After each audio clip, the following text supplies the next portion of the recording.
انا عندي اعتراف، انا عمري ما رحت دريم بارك في حياتي، ودايما كنت حاسس ان انا في جزء ناقص في طفولتي لحد ما كبرت وحسيت ان هو خلاص بقى الوقت عدى ان انا اروح دريم بارك دلوقتي. اكيد ادمت، اكيد اتغيرت، اكيد انا اصلا نفسي مش هيبقى عندي الجرأة بقى ان انا اركب واتشقلب واعمل. انا في دريم بارك لاول مرة في حياتي،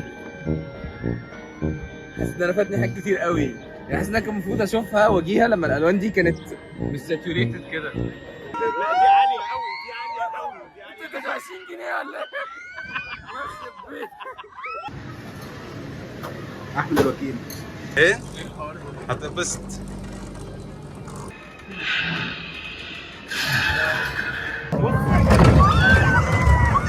ممكن نروح؟ انا مش هركبها كده. الاغنية لا قوي.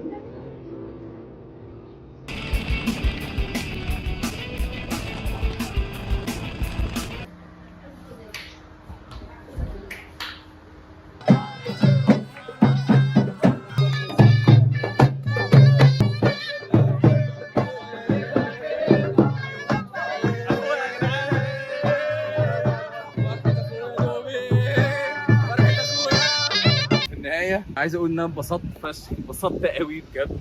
حاسس ان انا الطفل اللي جوايا طلع. دي اول مره اروح فيها دريم بارك، انبسطت. هي تحفه بس قديمه، هو مكان اوثنتيك فشخ، 10 من 10.